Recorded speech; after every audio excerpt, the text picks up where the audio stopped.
Hello friends, आप देख रहे हैं आपका चैनल शेयर बाजार विद आयुष। और दोस्तों, बात करेंगे इस वीडियो में किसके बारे में? बेलराइज इंडस्ट्रीज आईपीओ के फाइनल डे सब्सक्रिप्शन के बारे में। तो दोस्तों, आज तीसरा दिन था, थर्ड डे था और थर्ड डे अब फाइनली कंप्लीट हो चुका है। तो कितना पैसा निकल कर आया आज के आखिरी दिन, इसके बारे में इस वीडियो में हम समझेंगे। ये हम समझेंगे कि कितने में से कितनों को मिलेगा, इन अलॉटमेंट के चांसेस क्या रहने वाले हैं, और हर एक इन्फॉर्मेशन आपको मिल जाएगी सिर्फ इस एक वीडियो में। तो आप लोग देखिएगा वीडियो को पूरा ज़रूर। लेकिन उससे पहले, अभी तक दोस्तों अगर आपने चैनल को सब्सक्राइब नहीं किया है तो आप सबसे पहले चैनल को ज़रूर सब्सक्राइब कर लीजिएगा। सो दोस्तों, आईपीओ जैसा मैंने कहा अब बिल्कुल बंद हो चुका है। 23 मई थी आज, और आज आईपीओ का आखिरी दिन था और आईपीओ अब बंद हो चुका है। ₹5 की इसकी फेस वैल्यू थी, करीबन ₹90 का प्राइस बैंड था। अब एक बात ध्यान रखिएगा, अगर आपको ये आईपीओ का अलॉटमेंट लगता है तो ₹90 का आपको एक शेयर मिलेगा। अब मान लीजिए किसी ने 90 से कम पे लगाया, अगर मैंने 89 पे लगाया तो क्या मुझे अलॉटमेंट मिलेगा? Answer is no. मैंने आपको पहले भी कहा था कि अगर आप अप्लाई कर रहे हैं तो अपर प्राइस बैंड पर अप्लाई करें, अदरवाइज अगर लोअर प्राइस बैंड पर आप अप्लाई करेंगे तो आपको अलॉटमेंट नहीं मिलेगा। होपफुली अगर आपने इन्फॉर्मेशन सुनी होगी तो आपने लोअर प्राइस बैंड पे सिलेक्ट नहीं किया होगा, और अगर आपने नहीं सुनी और अगर आपने कर दिया तो ये बात ध्यान रखिए कि आपकी बिड ऑलरेडी रिजेक्टेड है, मतलब वो बिड को नहीं माना जाएगा। ये क्लियर होना चाहिए। एक लॉट में कुल मिलाकर दोस्तों 166 शेयर्स थे, यानी इसका मतलब ये है कि अगर आपने इस आईपीओ में लगाया तो आपको एक लॉट में 166 शेयर्स मिलेंगे। अगर आपने रिटेल में लगाया, अगर आपने एचएनआई में लगाया तो एक बार ये ध्यान रखिएगा, आपको 14 लॉट्स के आसपास मिलते हुए नजर आ जाएंगे।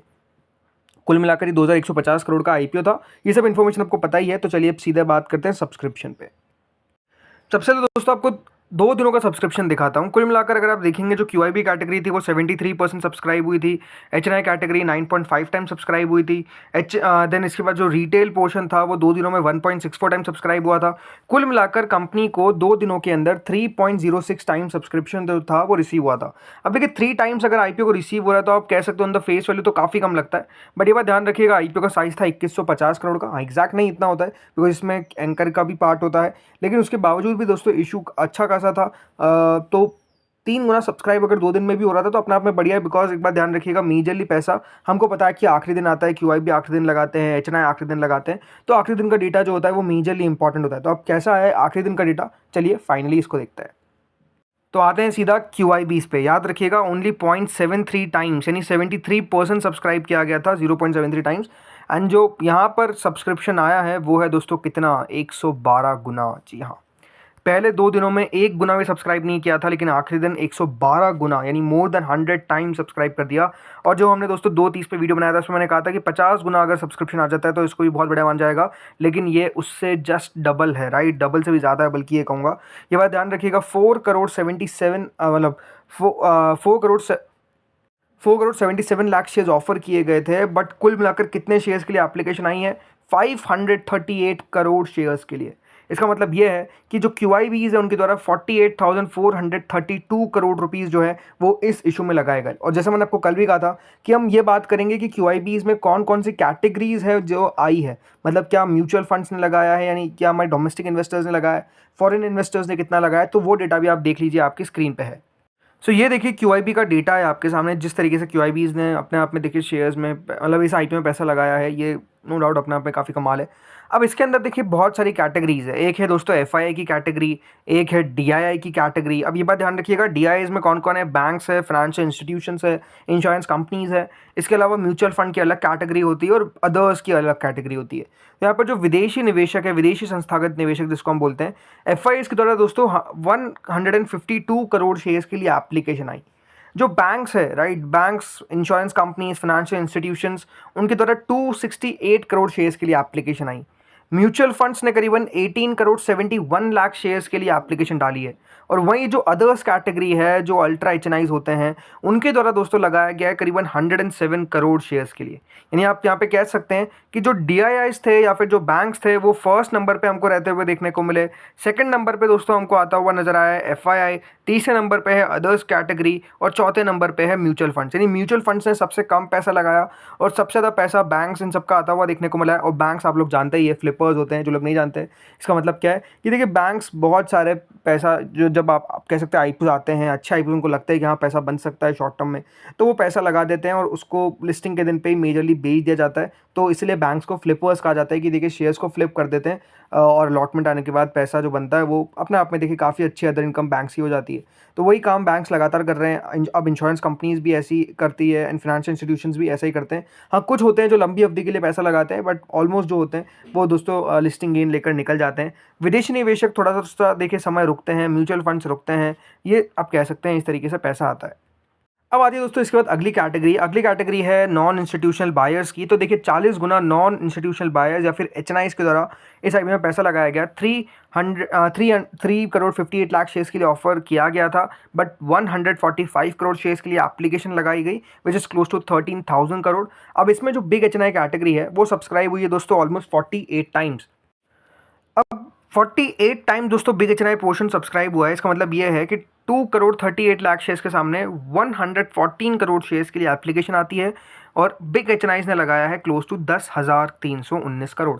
अब बिग एचएनआई ने दोस्तों 48 अगर टाइम सब्सक्राइब किया तो अलॉटमेंट के चांसेस कैसे रहेंगे? देखिए सिंपल है, डिवाइड कर दीजिएगा इसको बाय 5। देखिए हम मोटा मोटी कैलकुलेशन बताता हूँ आपको कि 5 से क्यों करते हैं। आपने ज़रूर 10 लाख से ऊपर की बिड लगाई है, बट आपको पता है आपको शेयर्स मिलेंगे कुछ 2 लाख से ऊपर की, जितना मतलब स्मॉल एचएनआई को मिलता है एग्जैक्टली दोस्तों आपको उतना मिलता हुआ नजर आ जाएगा। इसलिए हम इसको हमेशा 5 से डिवाइड करते हैं। तो मोटा मोटी कैलकुलेशन यही है कि हर 9.5 या फिर अब इसको 10 भी मान लीजिए कि हर 10 में से एक व्यक्ति को अलॉटमेंट जो है वो बिग एचएनआई के अंदर दोस्तों मिलता हुआ देखने को मिलेगा। यानी बिग एचएनआई के अंदर अगर आपने लगाया तो 10 में से एक के चांसेस है अलॉटमेंट मिलने के। फिर आती है दोस्तों स्मॉल एचएनआई कैटेगरी जो 25.75 टाइम सब्सक्राइब हुई है। यहाँ पर तो देखिए सिंपल कैलकुलेशन है, जितना सब्सक्राइब हुआ है उतने में से एक को मिलता हुआ दिखेगा। हाँ, थोड़ा बहुत ऊपर नीचे देखिए दोनों में हो सकता है, बिकॉज काफ़ी लोग होते हैं जो ज़्यादा बिड लगा देते हैं, मतलब ज़्यादा आप कह सकते हैं लॉट्स के लिए अप्लाई कर देते हैं, बट आपको पता है मैक्सिमम 14 लॉट्स ज़्यादा मिलेंगे नहीं एचएनआई कैटेगरी के अंदर। 2,768 करोड़ रुपीज़ जो है वो दोस्तों लगाए गए किसके द्वारा? स्मॉल एचएनआईज के द्वारा। अब आते हैं इसके बाद दोस्तों इंपॉर्टेंट कैटेगरी जो है हमारी रिटेल की, कि रिटेल ने दोस्तों कितना जो है एप्लीकेशन है वो इस बार लगाया है। तो दोस्तों रिटेल कैटेगरी करीबन 4.51 टाइम्स हमको सब्सक्राइब होती हुई देखने को मिली है। यानी रिटेल की तरफ से भी आप कह सकते हैं अच्छा पैसा आता हुआ देखने को मिला है, बट ओवरऑल सब्सक्रिप्शन के लिहाज से आप कह सकते हैं कि है तो ओनली 4.51 टाइम्स की। बट ये बात ध्यान रखिएगा रिटेल में इस बार करीबन 35% इशू का मिला था, तो इशू का साइज़ बड़ा था, इसलिए रिटेल उस तरीके से आप कह सकते हैं कि पोर्शन भी बड़ा था रिटेल के लिए।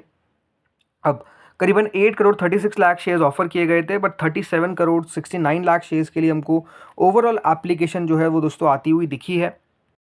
कुल मिलाकर दोस्तों रिटेल ने पैसा लगाया इस आईपीओ में 3,392 करोड़। और जैसे मैंने आपको पहले भी कहा था कि देखिए एक बात तो क्लियर दिखती है कि रिटेल जितना पहले पैसा लगाता था आईपीओ में, मतलब बिफोर आप कह सकते हैं दोस्तों जो मार्केट में गिरावट हमने बड़ी देखी उससे पहले जो आईपीओ में पैसा आता था वो अपने आप में कंपैरिजन अगर आप करेंगे अभी से तो काफ़ी ज़्यादा आता था। तो मार्केट पार्टिसिपेंट्स की कमी तो हुई है, इसमें तो कोई डाउट नहीं है, बट स्टिल अच्छा पैसा आया। अब यहाँ पर अगर आप मुझसे पूछेंगे रिटेल में कितने में से कितनों को मिलेगा, सीधा है दोस्तों 4.5 में से एक को मिलेगा। कुल मिलाकर देखिए एप्लीकेशन वाइज 37 लाख के आसपास एप्लीकेशन मतलब 37 करोड़ के आसपास शेयर्स के लिए अप्लाई किया गया है, 25 लाख एप्लीकेशन है, तो मोटा मोटी उसी के आसपास वैल्यू जो है वो बैठती हुई दिखती है कि यहाँ पर हर 4.5 में से एक को ही अलॉटमेंट मिलता हुआ देखने को मिलेगा। तो अलॉटमेंट के चांसेस अगर आप पूछेंगे सबसे ज़्यादा कहाँ पे आसान है तो वो दोस्तों रिटेल कैटेगरी में, बिकॉज रिटेल में सबसे ज़्यादा अलॉटमेंट मिलते हुए नजर आएंगे।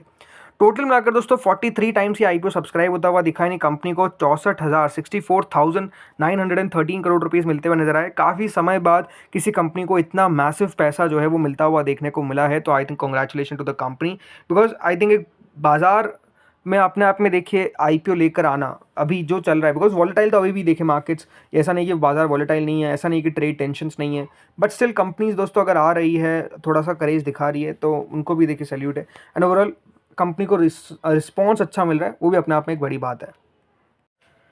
बाकी दोस्तों आईपीओ का अलॉटमेंट आएगा 26 मई, दैट इज मंडे। अब ये बात ध्यान रखिएगा सैटरडे संडे है तो उस समय अलॉटमेंट नहीं आता है, मंडे को अलॉटमेंट आपको पता चलेगा। और लिस्टिंग इस आईपीओ की होने वाली है ऑन वेडनेसडे, दैट इज 28 को लिस्टिंग है, 26 को याद रखिएगा अलॉटमेंट है। जीएमपी की अगर मैं बात करें तो दोस्तों जीएमपी में थोड़ी सी गिरावट ज़रूर आई है। अभी करंटली देखिए 21 रुपीज़ है, 23 रुपीज़ से 21 पर आई है। अब ये पता नहीं क्यों नीचे आई, थोड़ा ग्रे मार्केट। बट ये देखा गया कि लिस्टिंग मतलब अलॉट जब पूरा देखिए सब्सक्रिप्शन हो जाता है तो उसका थोड़ी सी ग्रे मार्केट में गिरावट आ जाती है। बट देखते हैं यहाँ पर, बिकॉज सब्सक्रिप्शन बहुत अच्छा आता हुआ देखने को मिला है। ये अपने आप में एक बहुत ही इंपॉर्टेंट आप पॉइंट है यहाँ पर, तो इसलिए आई थिंक ग्रे मार्केट में फिर तेज़ी आ जानी चाहिए। तो दोस्तों इस वीडियो में इतना ही था। होपफुली वीडियो बढ़िया लगा होगा। अगर आपको अच्छा लगा तो लाइक करिएगा, चैनल से पहली बार जुड़े सब्सक्राइब करिएगा। Thank you friends for watching this video.